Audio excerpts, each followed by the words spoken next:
Hallo, mein lieber Skorpion, und natürlich auch ein Hallo an alle anderen, die eingeschaltet haben. Lieber Skorpion, ich hoffe, euch geht es allen gut. Wir schauen uns heute deine Energien an. Was steht für dich bereit? Was möchte sich dir zeigen? Lieber Skorpion, denk daran, das ist eine allgemeine Legung, das heißt, nicht jede Botschaft wird wahrscheinlich für dich sein. Ist auch völlig in Ordnung. Nimm bitte nur das an, was zu dir gehört. Liebe Skorpion, falls du dich für das Thema Lebensaufgaben wie auch Lernaufgaben sowie Karma interessierst, folge mir doch gerne auf Instagram oder auf TikTok. Dort teile ich immer wieder mal mein Wissen und mache auch immer wieder mal kostenlos Impulsanalysen, vor allem auf Instagram in der Story. Falls du nichts verpassen möchtest, lass gerne ein Abo da, würde mich sehr darüber freuen. Ja, mein lieber Skorpion, dann würde ich sagen, starten wir doch. Lieber Skorpion, was ist zurzeit wichtig für dich zu wissen? Wo darfst du hinschauen? Lieber Skorpion, dein Thema. Lieber Skorpion, wo darfst du hinschauen? Hier haben wir das Stopp. Wir haben reiche Ernte. Oh, was du säst, wirst du auch ernten. Sei dir dessen bewusst.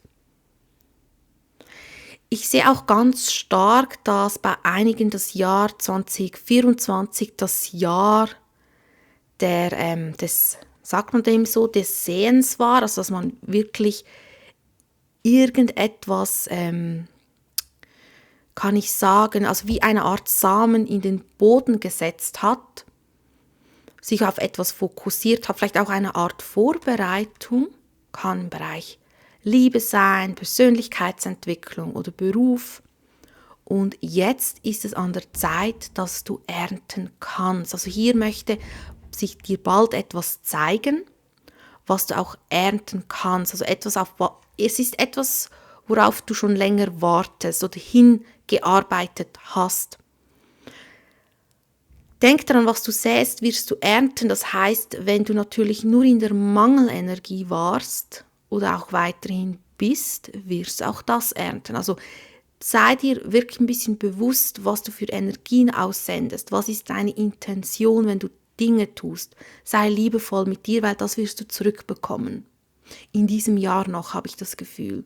Nutze die Energie zu deinen Gunsten. Schauen wir mal, was ist denn dein Hauptthema, lieber Skorpion, dein Hauptthema?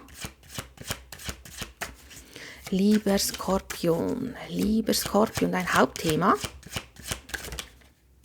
Der Hierophant. Es könnte eventuell ein neuer Vertrag kommen, vielleicht ein neuer Arbeitsvertrag. Es kann auch mit dem Thema Weiterbildung zu tun haben, aber es geht vor allem um das Thema nächste Ebene erreichen. Und zwar ist es aber eine längere Geschichte. Das heißt, wenn es um einen Vertrag geht, es kann auch ein Liebesvertrag sein, ganz, ganz wichtig, oder beruflich oder eben Weiterbildung, ist das etwas, was jetzt länger andauert. Also falls du in einer Verbindung bist, kann es sein, dass es an der Zeit ist, dass die Verbindung tiefer wird, dass sie vielleicht auch offiziell wird und einfach die nächste Ebene erreicht. Der Hierophant steht aber eben auch für das Langfristige. Das heißt, hier kommt wie eine Phase, die jetzt länger andauern wird. Also wenn du dich in einem Bereich vertiefen möchtest, also eine Weiterbildung machen möchtest, dann sei dir einfach gewiss, das ist kein Sprint, das ist eher ein Marathon, aber es lohnt sich, wenn du bereit bist, diesen Weg auch zu gehen. Viele wünschen sich Dinge, sind aber nicht bereit, den Weg zu gehen. Also frage dich ganz gezielt, was wünschst du dir und bist du auch bereit, aber den Weg zu gehen? Weil die Karte kommt, wenn irgendetwas Verbindliches auf dich wartet, aber es hält länger an. Also es ist nicht nur eine kurze Sache. Also auch wenn du Single bist und auf der Suche nach Liebe, könnte hier eine interessante Begegnung kommen. Und zwar nach einer Zeit des Rückzugs sehe ich, das heißt, wenn du vielleicht jetzt eine Zeit lang nicht gedatet hast, niemanden kennengelernt hast, kann sein, dass plötzlich da jemand kommt. Und ich sehe hier auch Potenzial für Beziehung. Aber schauen wir mal, der Hierophant. Lieber Skorpion, der Hierophant. Es ist auch Zeit für Weiterentwicklung. Also wenn du schon lange nichts mehr gelernt hast und du im Beruf feststeckst, ist es wirklich an der Zeit, dass du entweder die Arbeitsstelle wechselst oder wie etwas Neues angehst, etwas Neues lernst. Weil es ist wirklich Zeit, etwas zu verlassen, habe ich das Gefühl. Kann auch sein, dass hier auch noch Neid da ist, dass vielleicht einige dir das nicht gönnen, den Vertrag oder was auch immer das ist. Lass dich nicht beirren von Neid. Also ich sehe hier Menschen, die vielleicht neidisch sind oder das Gefühl haben, du hast es nicht verdient oder dir etwas ausreden wollen. Also hier grenze dich von Menschen ab, die so ein bisschen diese Energie von Missgunst in sich tragen. Schauen wir mal, was ist denn die Herausforderung, lieber Skorpion? Die Herausforderung für dich. König der Kelche. Wasserenergie. Du darfst ein bisschen mehr auf deine Intuition hören. Dich auch mehr auf deine innere Stimme leiten lassen. Also hör da ein bisschen mehr auf dein Gefühl und nicht zu stark ins Kopflastige eintauchen. Es kann sein, dass du ein bisschen kopflastig bist oder sehr rational und dass du dann deine innere Stimme nicht wahrnimmst, weil deine innere Stimme sagt dir eigentlich ganz genau, was zu tun ist, damit du eben Früchte ernten kannst. Und zwar die Früchte, die du auch haben möchtest. Eventuell könnte auch ein anderes Wasserzeichen Thema sein, wird aber als Herausforderung angezeigt.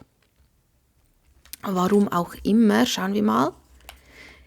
Ja, es geht um eine Art neue Reise oder um ein Ziel und dass es wirklich an der Zeit ist, dass du das angehst und du dich viel mehr leiten lassen solltest. Viel, viel mehr. Schauen wir mal, warum König der Kelche? Ja, 7 der Schwerter. 7 der Schwerter, also hier auch ein bisschen Selbstsabotage, nicht auf die eigene Stimme hören, vielleicht ein bisschen zu stark im Ego, da ein bisschen schauen.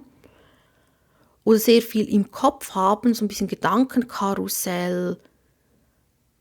Und dass die Stimme des Kopfes sehr laut ist, dass du eben die innere Stimme gar nicht hörst oder schwierig ist wahrzunehmen. Dann ein bisschen deine Gedanken ordnen, wenn du merkst, dass du sehr viel im Kopf hast. Also wenn du merkst, dass du sehr starke Gedankenkreise hast, dann Stopp sagen, unbedingt ein bisschen erden, loslassen. Weil dann kann es sein, dass du Dinge siehst oder dir Dinge sagst, die einfach nicht echt sind, die eher aus der Stimme der Angst hervorkommen oder Angst haben, eine Komfortzone zu verlassen. Und ja, das ist ein bisschen die Stimme, die sich auch nicht verändern möchte, obwohl es vielleicht an der Zeit ist. Ansonsten sehe ich hier mit 7 der Schwerter, kann ja auch für Lügen stehen, wenn du das Gefühl hast, wenn deine innere Stimme dir sagt, dass die Person lügt, wenn du das impulsiv fühlst, vertrau darauf, weil du wirst wahrscheinlich Recht haben. Auch wenn du das Gefühl hast, jemand ist nicht ganz ehrlich oder zeigt eine Art Maske, hör auf deinen Impuls. Auch möchte 7 der Schwerter dich dazu ermutigen, deine eigene Maske fallen zu lassen. So zeigt ein wahres Ich. Ganz, ganz wichtig. Schauen wir mal, was kommt sonst noch auf dich zu, lieber Skorpion? Der Gehängte. Was haben wir sonst noch? Haben wir noch eine? Oha. Wir haben hier 3 der Kelche. Vielleicht geht es noch um eine Drittperson oder noch um ein weiteres Thema, das so wie mehrere Themen aktuell sind. Wir haben den Gehängten, Königin der Schwerter, 6 der Kelche und Bube der Stäbe. Ja, so ist korrekt. Also ich sehe, dass hier eine leichte Stagnation ist, aber es fühlt sich eher an wie eine Pause, muss ich ganz ehrlich sagen, dass du dir ein bisschen Gedanken machst, eben über, wie geht's weiter, vor allem bezüglich, was möchtest du ernten. Es kann sein, dass du dir über etwas Gedanken machst und dir vielleicht nicht mehr ganz 100%ig sicher bist. Vielleicht auch über eine Person, vielleicht auch über eine Vergangenheitsperson oder über eine Vergangenheitsverbindung. Es kann aber auch über eine Vergangenheitssituation gehen. Es muss nicht um eine Vergangenheitsperson gehen. Es scheint so, als würdest du dir über etwas Gedanken machen. Und ich habe das Gefühl, es möchte sich dir was zeigen, was du vorher vielleicht nicht gesehen hast oder nicht wahrgenommen hast. Eine Art Erkenntnis, aber die Erkenntnis scheint wie noch ein bisschen blockiert zu sein. Aber ich glaube, du bekommst sie hier. Mit Königin der Schwerter scheint die wie etwas klarer zu sein. Und ich sehe, dass du wie etwas vorbereitest, um zu entscheiden oder vielleicht um etwas aufzulösen. Vielleicht könnte es auch um das Thema Reisen gehen, Thema Ausland oder um etwas komplett Neues, was du angehen möchtest. Aber ich sehe, dass du dir ganz klare Gedanken machst. Also du möchtest nicht einfach so planlos handeln, sondern du überlegst dir ganz genau, von was du dich trennen möchtest und was du neu in dein Leben holen möchtest. Falls du das Thema Liebe hast, könnte es um eine Seelenverbindung gehen,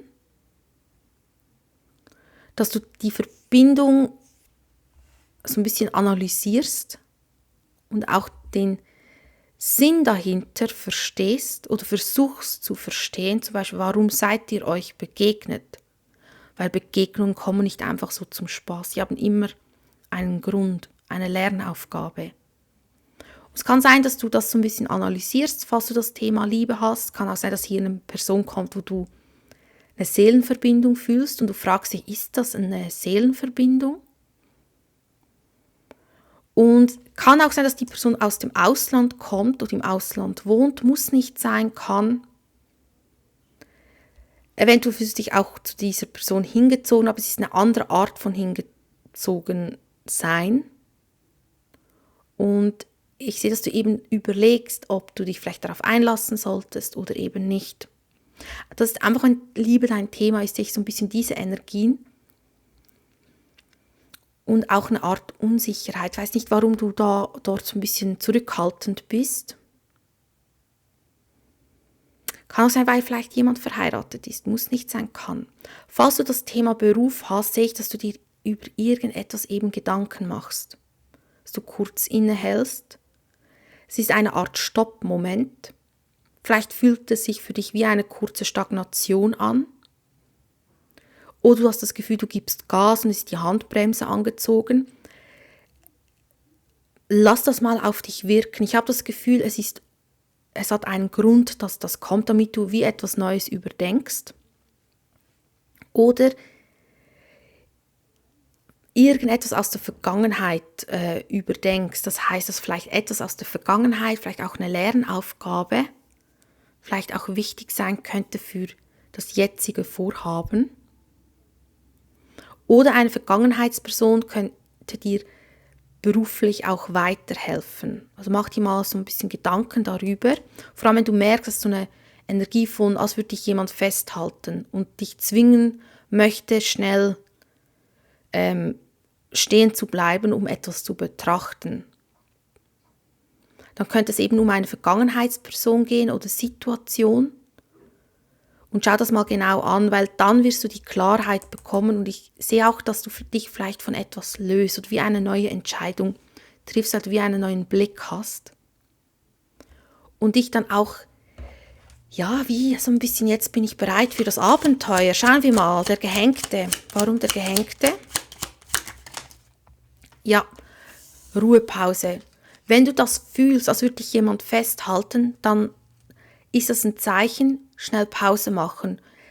Es kann ein Zeichen sein, dass du etwas übersehen hast. Schnell erden. Ganz, ganz wichtig. Auch in der Liebe kann es sein, dass du dich vielleicht von der Liebe etwas zurückgezogen hast und jetzt kommt eben vielleicht diese Verbindung unerwartet. Weil ich sehe auch hier Königin der Stäbe, es könnte ein Feuerzeichen sein, muss aber nicht, aber es geht um Schöpferenergie, also Schöpferkraft. Bist du wirklich der Herrscher oder die Herrscherin über dein Leben? Gehst du Dinge mit der Energie der Schöpferkraft an? Es kann auch sein, dass eine Person wichtig ist für ein Projekt, vor allem wenn du selbstständig bist, eine Vergangenheitsperson, muss nicht sein, kann.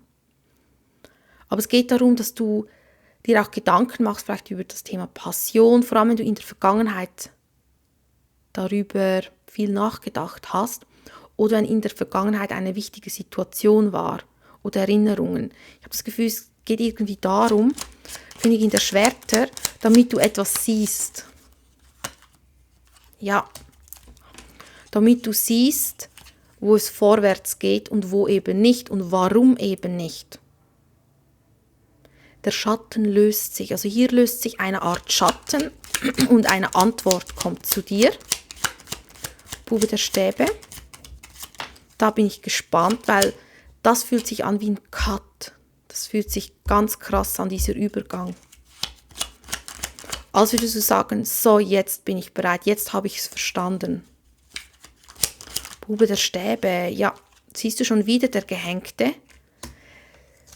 Nach dem Gehängten kommt Bube der Stäbe, der Abenteuer, das Abenteuer wagen, vielleicht das Abenteuer Beziehung wagen, das Abenteuer Liebe wagen, das Abenteuer Erfolg wagen oder das Abenteuer Ausland Reisen wagen. Das sehe ich hier ganz, ganz stark. Also wirklich etwas in die Hand nehmen, ist sehr, sehr gut. Schauen wir mal, was ist denn der Rat, Skorpion? Rat? Ja, Achtung bezüglich Tunnelblick. Also nicht an einer Komfortzone festhalten. Es kann sein, dass du dich unbewusst im Kreis drehst. Nicht im Kreis drehen. Erkenne, wo drehst du dich im Kreis, ohne es zu merken. Schon fokussiert bleiben, aber nicht im Kreis drehen.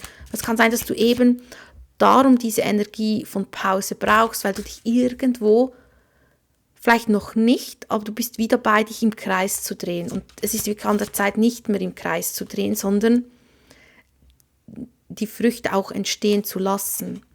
Was liegt im Schatten? Wo darfst du mehr hinschauen? Deine Schöpferkraft. König der Stäbe. Nicht ungeduldig sein, aber kreieren. Kreierst du dein Leben, so wie du es möchtest, oder lebst du einfach ein Roboterleben?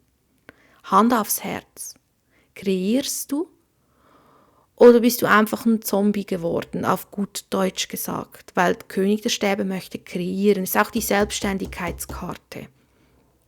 Also wenn du schon lange davon träumst, dein eigenes Unternehmen zu haben oder deine Passion zu leben, dann suche jetzt die entsprechende Weiterbildung, die du brauchst, damit du das machen kannst. Fokus auf Schöpferenergie. Selbst ins Kreieren gehen, ganz wichtig. Also wirklich dieses Feuerleben, Lebensfeuerleben aktivieren. Dort darfst du wirklich mehr hinschauen und so ein bisschen raus aus dem Kopf und mehr hinein in das Gefühl. Ja, mein lieber Skorpion, das waren die Karten. Ich wünsche dir alles Liebe und alles Gute und bis zum nächsten Mal. Ciao.